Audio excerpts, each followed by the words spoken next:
Welcome to the Foster Friendly Podcast, where we come together to make a difference in the lives of children in foster care and the families who care for them.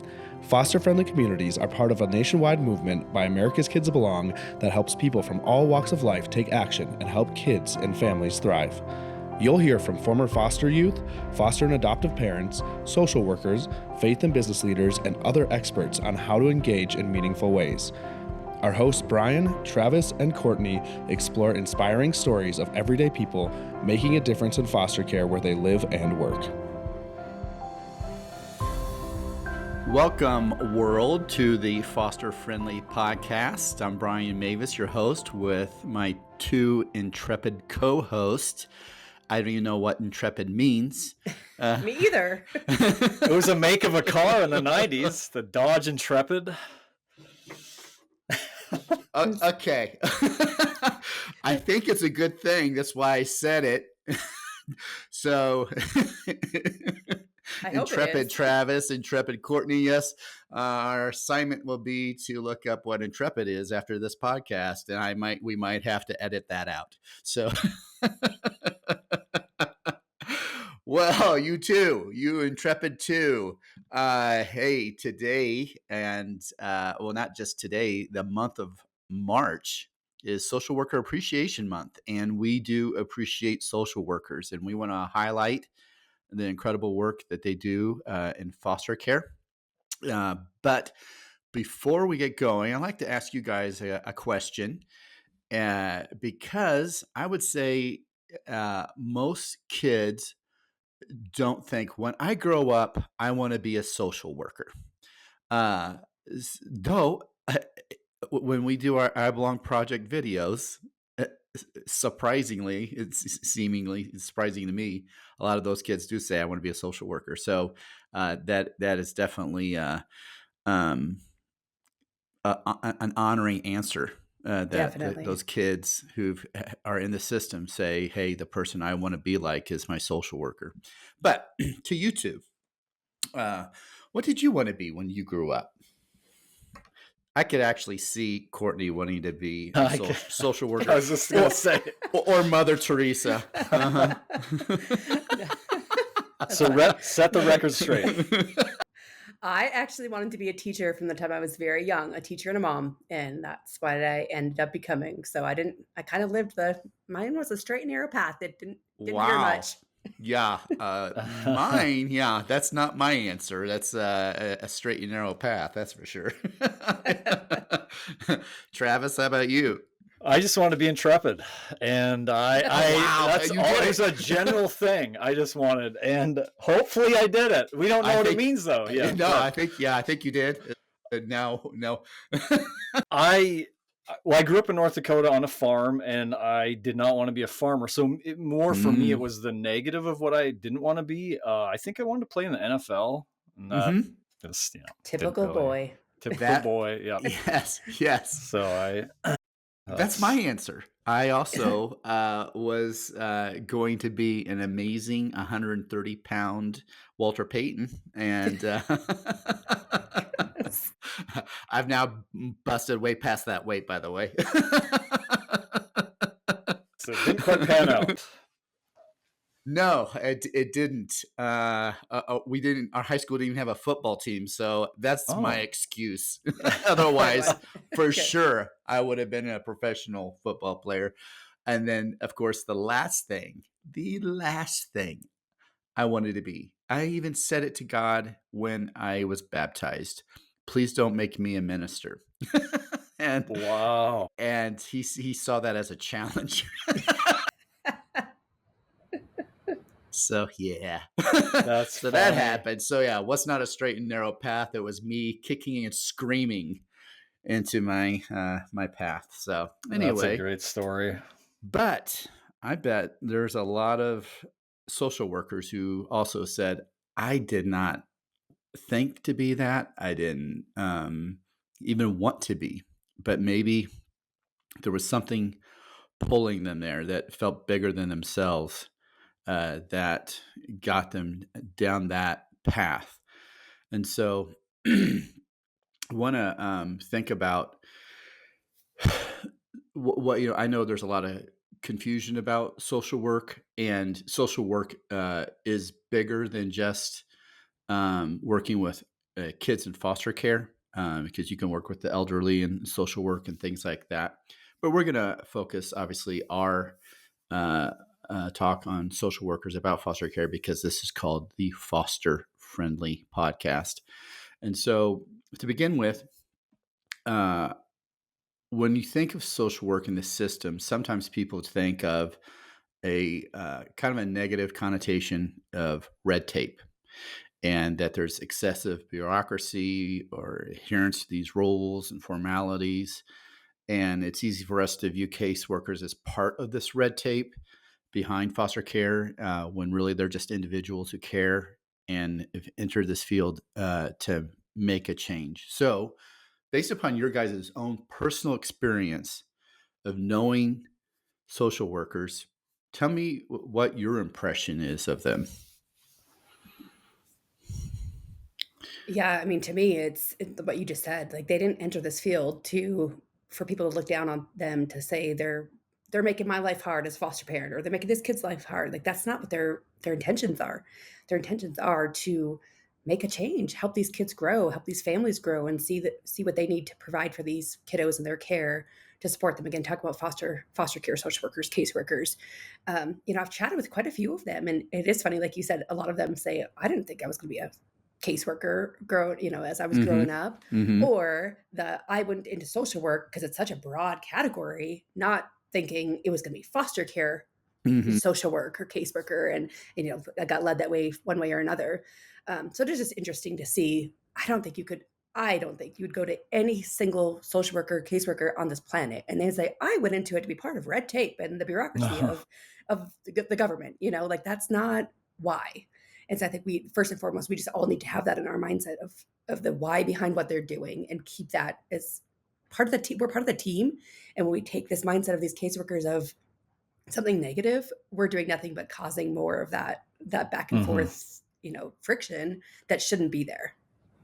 Yeah, I think that's really important to keep in mind the why, and imagine, or even come out and ask someday, Yeah. if you have that relationship, to say, "I'm curious, why? Yeah, why did you get into this?" I think that would be a very humanizing conversation. Yep.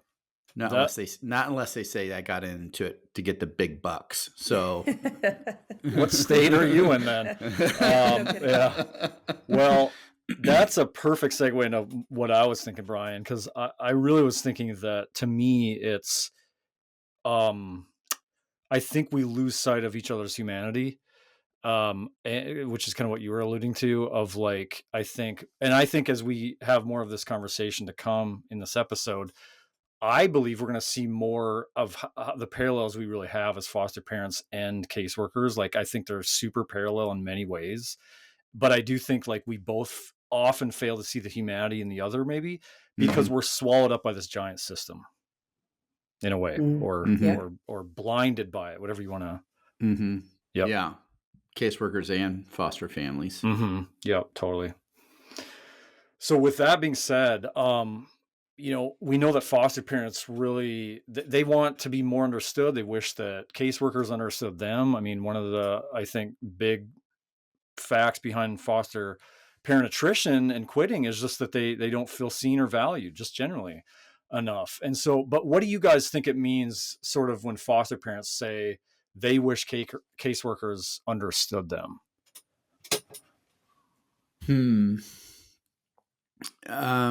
I'll start, and then Courtney can correct me. Let's see. Let's.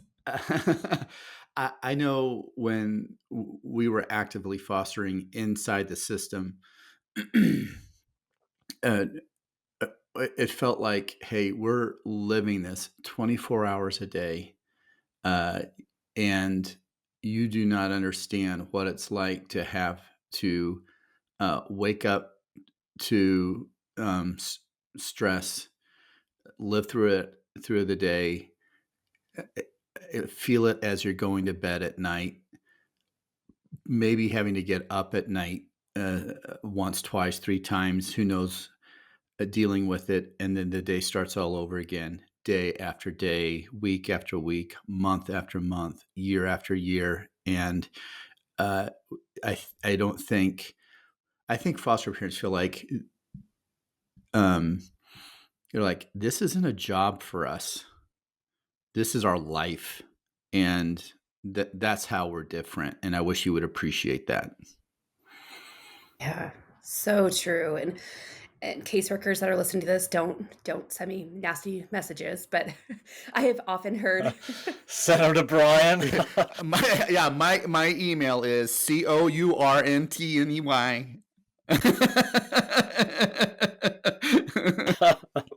I've heard a lot of foster parents say, I think all caseworkers need to be a foster parent first. And I get what they're saying behind that. And I'm not saying that that needs to be the rule, Right, that we need to right, implement right. it. But really I get the heart behind it because it's so easy for a caseworker to come, I mean, not easy, but they come over to our house and they see these big emotions that are going on or these big, behaviors. And then they say, well, all you got to do is this.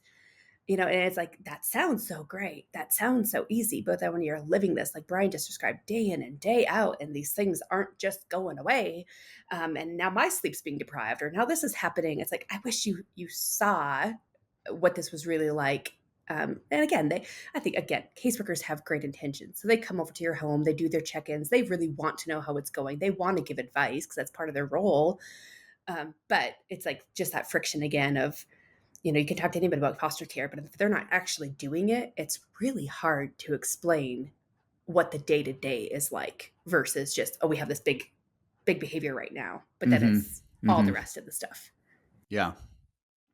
And then on the flip side, we've got caseworkers saying they wish foster parents understood them. And so we already kind of alluded to this a little bit, but Courtney, there are differences in what caseworkers' roles are in inside the foster care system. So help our listeners understand, like, first of all, just what kind of different caseworkers are there inside foster care? Yeah, so it's different state by state, even county by county. They can have their own systems of how they put this into place. But typically, there are multiple types of caseworkers. So you have the intake workers, who are the workers that are getting those phone calls saying, hey, there's this situation. And they're the ones going into the home and checking things out to see if this kiddo does need to be removed. So they have all that heavy lifting before a kid is removed from their care or from their parents' care.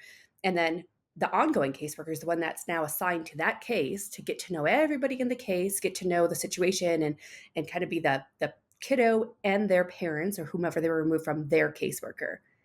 And then there's the ongoing, or the resource worker. Sorry, the resource worker is the foster parents caseworker. And so this is something that really confuses people when they first start, is they don't realize you are often, in a sense, assigned two caseworkers. You've got that ongoing caseworker who's assigned the family, and then you have your resource worker who's the one coming into your home.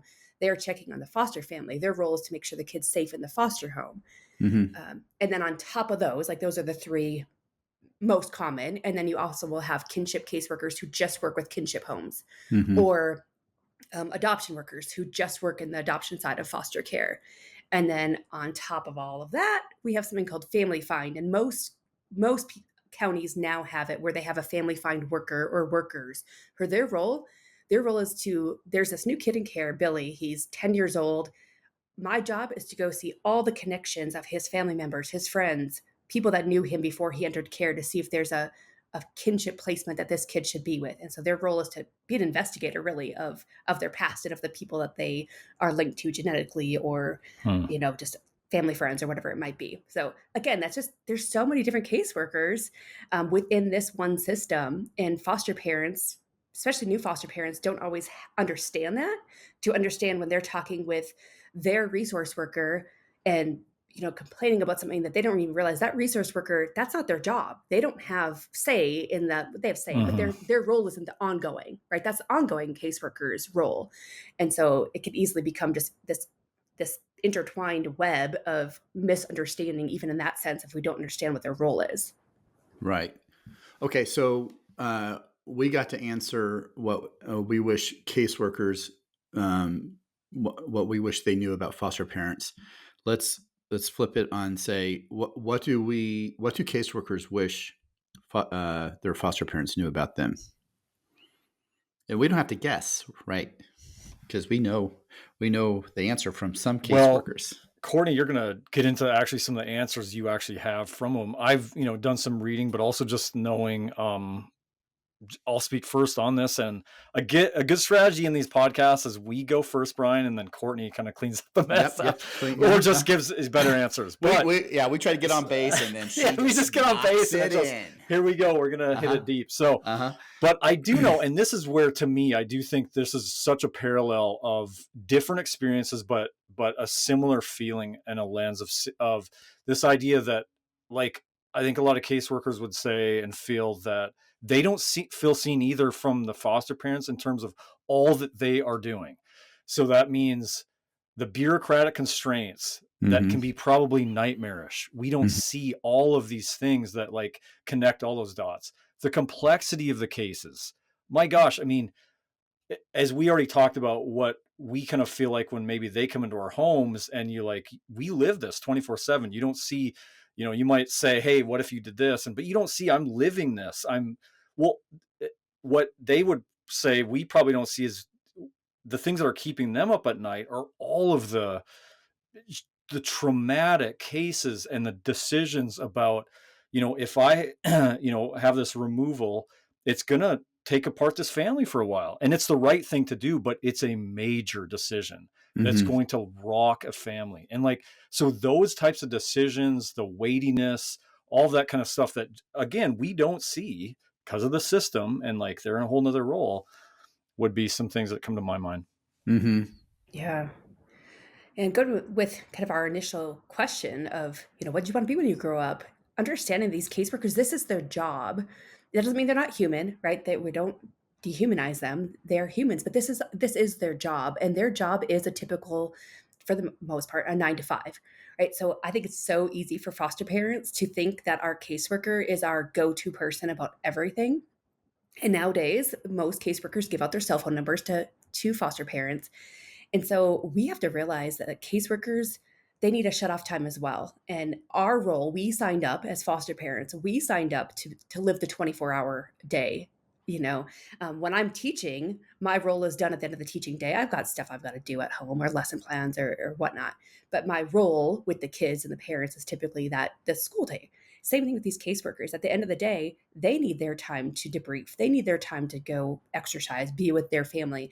And so I've heard from a lot of caseworkers, it's really hard when foster parents, want to go to them immediately for every little thing that it could be saved till tomorrow at 9 a.m. or 8 a.m. whenever they start their day the next day, or send them an email that they don't have to answer to right in the moment.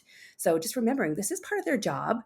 And there's always going to be an on-call worker. So the difference between understanding me as the caseworker, your resource worker, and then I'm off work right now, so you call the on-call worker. You don't call me on during my time with my family.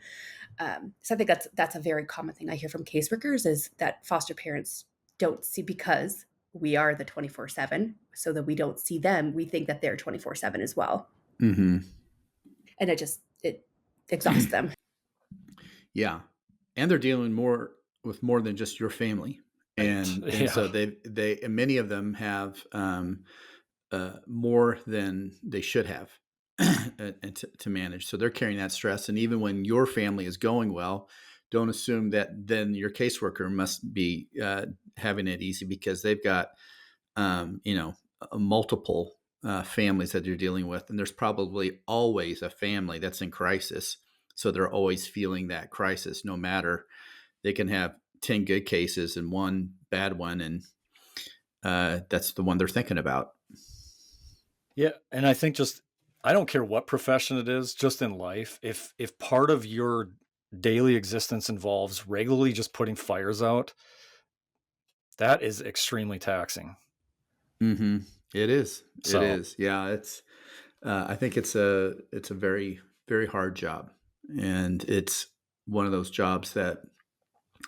And I'll say, I guess it's probably not kosher to say, but like teachers get love. I mean, they're more visible. I mean, your kids go see the teacher. This world of foster care, it's kind of swept under the rug. It's hidden. So your job is hidden. So when you have people cheering on that teachers need to be better honored and better paid.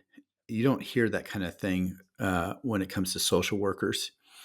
And frankly, their job might be uh, tougher because they're dealing with all the tough stuff. Yeah. Yeah. And the red tape. We spoke about red tape Yeah. earlier. Like Yeah. that is a real thing. And we often, as foster parents, we expect that these caseworkers just have all this power to overcome the red tape, and that it's their fault or they have something they can do about it. And so we're like, no, they have to live within their parameters or work within their parameters that are set as well. And so, we can vent to a caseworker of, hey, this is frustrating. But if we put it on the lens of, hey, you need to change this, realizing they can't change a lot of that stuff that we think that they can change. That, there is the red tape there that they are working amongst. And there are things I've had caseworkers would be like, I hate that this is the current situation, or I don't agree with this, but Yes. I can't do anything about it. Yeah. That's a good point. I've heard a lot of that too. Yeah. I just happen to be the face of sort of the system that you're seeing. So, yeah. So I asked a couple of caseworkers, I said, what do you wish foster parents knew? And I was hoping they would give me some answers about themselves, really, but they gave me answers about the foster parents, which I understand. Like, again, they're often thinking about other people or how to make this system better. And some of their answers they gave me was they want foster parents to understand that every placement is so different. And again, they didn't turn this on the lens of them, but I want to turn it on their lens because I want to highlight the work they do in kind of what you said, Brian, like they have a huge load in multiple families and all these kids have different cases. And it's not this one size fits all. This is the perfect plan for this kid. That's the perfect plan for all the kids. And so we need to realize as foster parents, they're working with multiple cases at once that are very different and very hard. And we as the foster parents need to be able to make those adjustments and be flexible to understand, yeah, this placement before, it went this route, but that doesn't mean this case is going to go this route, or that doesn't even mean what the judge said about this one because of this. We don't know a lot of the background. We've got a kiddo in our care right now. I don't know a lot of the history. Got a little bit about it, but I don't know a lot of the history before she entered my home, and I don't need to know that right now. I need to know, like, I'm going to provide a safe and loving place, and trust that the caseworkers, the judge, the people on the team are doing the best that they can for her future and for what's best for her, and trusting that. Right? Trusting that they are. And there might be times I've heard some caseworker horror stories, right? But I think those are pretty few and far between. I don't think that's the commonplace. Mm-hmm. So if we put that mindset of like, we're part of a team and this team all wants what's best for this kiddo, I think it's going to help us get further. Mm-hmm. Yeah. Well said. Another thing that they told me is they feel like foster parents need to let go of their expectations of what being a foster parent will be like. We enter this, I think it's easy, again, why did you become a foster parent? Probably because you wanted to make a difference is the most common answer. And that can be wrapped up in, oh, I think I'll just love them like I loved my other kids, or I'll just open my doors and be safe and that'll be enough, right? But understanding those expectations that it's not going to go the way that we expected. And caseworkers, when they do training, when we do foster parent training, we can tell you that all day long. But until you actually live it, again, it's just really hard to understand that. Yeah, very true. So in the world of foster care caseworkers, and Travis, I know this is something that you've actually done some research on, but the turnover is very high. Yep. And I don't know if off the top of your head you have a feel for like what the rate typically is. It's similar. It's fascinating. It's very similar to the parallels, the foster parent attrition rate. We talked about these things can go bi-directionally in their impact. So 40% national average, it can be 20 to 60% depending on what type of agency. So that's a massive 40% loss yearly. So you're saying if up to at least if some agency or the government hired 100 caseworkers today, by a year from now, then there'd be 40 of them would have quit. Yeah, average. Wow. Yeah, that's huge. Devastating. And I mean that it illustrates how hard it is, but it also impacts the kids. Because they're like, there's another adult in my life who's come and gone. Mm. So, I mean, why? Why is it so high? Or It's go ahead. hard. It's so hard. This is the things they're dealing with are just hard, painful, emotional, real, raw things. It's not, you know, again, I say it's a 9 to 5 job, but it's not. We know that they go home and they think about these things and they're pondering and they're staying up at night because what about this and what about Mhm. that? And this case is going this way and I don't agree with whatever it might be. Like as much as their job should be 9 to 5, they are still Hmm. carrying a lot of load or feeling they need to carry a load of something that's so heavy and burdensome. Yeah. Well, and we do know actual from data. I mean, sources will say like the actual some of the big reasons. So there's things like high caseloads, high pressure, stressful work, underpaid, undervalued, the magnitude of the decisions. I mean, to your point, all of these massive, like tough things. I wanted to read just a quote from this is from the Boston Globe because this is another thing that's outside of all the other. A lot of those other things are things that I think we would kind of expect. Really high pressure, tough. But there's an interesting factor also as well. This comes out of the Boston Globe, and this is from Ethel Everett, who is a leader of the Caseworkers Union. But this is her quote again on why many caseworkers are leaving. She said, the job clashes with many new employees' idealism. They think they're going to be working with families, helping families engage in services, be self-sufficient, move on to higher education. The reality is we're moving kids night to night. We're driving kids across the state for one-night placements to get them to school. We're putting band-aids on situations. And then quote goes on to say, they market that they're here to help families, but some of the situation, it just felt like I wasn't. And like, that's really getting real of like, sort of that idealism meets the harsh reality of like, man, this thing is crushed. It is way harder in a lot of cases than it even seems on paper.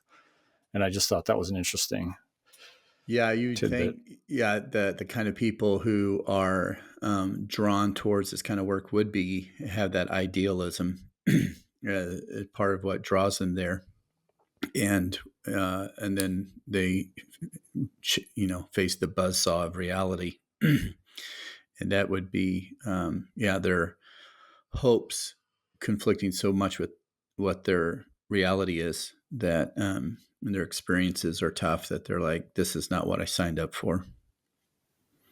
Yeah.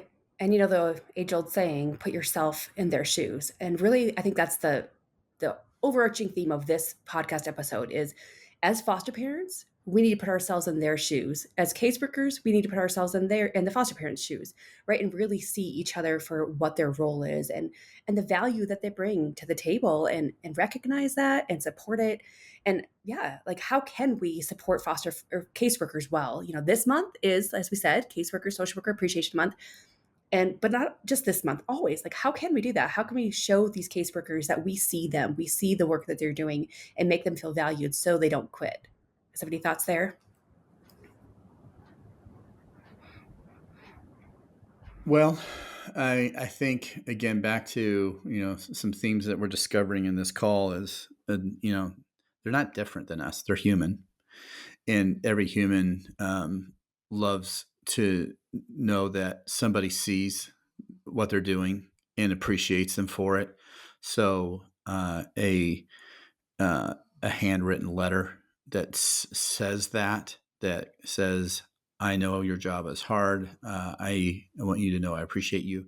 And if you can give a specific example of something that they said or did that helps you, put that down and and and then get it in an envelope, put a stamp on it, walk out to the mailbox, put it in the mail. That's great. I love that because for me, this is not in the same exact realm, but I have a brother who's disabled, and a physical therapist came to the house yesterday to see him. Mm-hmm. And the similarity I want to say here is that high caseload for her, tough work as well in a different way. Mm-hmm. But in meeting my brother, just felt just so much gratitude of being around him and his joy and kind of that kind of stuff, that she called and left our family a message about how that made her day. And I was just like, to your point, Brian, of just the simple things of just showing gratitude for the things they do. Or like you said, even if it's just even in a conversation, just thank you so much for like all you're doing. I mean, I just have to imagine, like, if they were to hear that more from their families, and whether it's a letter, that's great, but even just like the verbal affirmation from time to time, just that probably carries you throughout your day. I mean, things like that. Yeah, and I think what, like, caseworkers come into your home. They're in your home at least monthly. When they're over, again, not blaming them, not making it seem like you're shaming or blaming them. It's okay to ask questions. It's okay to, again, we're part of this team. How can we do this together? And making them feel you're part of this togetherness with them, rather than a, hey, I'm blaming you for this thing that they have nothing to do with. I mean, if we can, again, put that lens on all the time when they're with us, of they're on the team with me, they want best for this child, they want best for my family, what we portray to them is going to come off so differently than that shaming and blaming game that I think is very common that they get from families. Yeah, I'm thinking about like our listeners, and the next time that they know that their caseworker is coming over, just make their experience of coming over better and different. So like something simple, like make them tea and just sit down and just like something probably decaffeinated because they don't need ramped up more. Something like you, some, Brian. some calm. I know I'm drinking coffee as we're doing this. Something calming. Have some like calming music on in the background. Just have them come in and say, when they leave your house, you're going to be like, man, I love how I felt when I was in there. I mean, I could feel the stress melting away just with the tea and music in the background. Yeah. That's great. Yeah. And I think, like, we have a big case and things are going hard, and maybe there's a court case coming up, and we have friends or family members or even our kids that know that this is happening and have been praying or, helping our family through this. And they'll message us after a court case and they'll say, hey, how was court? Hey, I hope things went well. Good job sticking there with this kiddo. I wonder if those caseworkers are getting the same type messages that we're getting as foster parents. So even as a foster parent, like, hey, I'm getting this message. Could I send the same type note to these caseworkers saying, thanks for sticking in there with us and this kiddo during these hard times? And even just that, like, recognizing what they're doing can go such a long way. Oh, yeah, it's huge. I really love what you said earlier, Courtney, of this idea that just the reminder that we're on the same team, because when you feel like you are adversaries in things in life, your approach to one another relationally, the way that you sort of, I think we can be more presumptive. We can have false assumptions. I mean, our mind goes to that much quicker than when we're like, hey, we are on the same team. And I think the idea is that in foster care, ideally everyone is wanting the same thing, for these kids to temporarily maybe be taken out of their home, be safe, stabilize their family, to do everything that they can to come back in, reunification being the first goal. If that can't happen, then we look at other things, but that is the thing. And so that doesn't mean that we don't have hiccups and problems with our caseworker or we see things differently. But yeah, I love what you said of just the general idea, that the reminder that we're on the same team and how much that should shift our mindset. Well, caseworkers, we are grateful for you. We are glad that you are on our team and we're on your team. We do see you, and we know what you do is hard, but it's important. And so we are grateful that you've felt compelled, called, who knows what that feeling was exactly, to do something that was not an easy path, one that's probably underappreciated, but you're not alone. We see you, and we thank you. Yeah. And if you're a foster parent listening, again, it is a Caseworker Appreciation Month. Show some appreciation this month. And again, not only this month, but always. Yep. All right, guys. Thanks for being intrepid. Always. Yes. Now we get to look up what that means. Look it up. Google search, here it comes. Stay tuned. All right. We'll see y'all. Bye. See ya. We hope you enjoyed today's episode. If so, will you help us reach more people by subscribing, sharing the podcast with a friend, and leaving a 5-star review? If you've been inspired by what you've heard today and want to learn more of how you can make a difference for kids in foster care and the foster families where you live, visit americaskidsbelong.org. We depend on individual donors to fund our work. We'd be grateful if you would consider joining us as a monthly donor. Visit americaskidsbelong.org to make your tax-deductible donation. Thank you. Together, we can ensure a family for every child in foster care and a foster-friendly community to ensure every foster family feels loved and supported.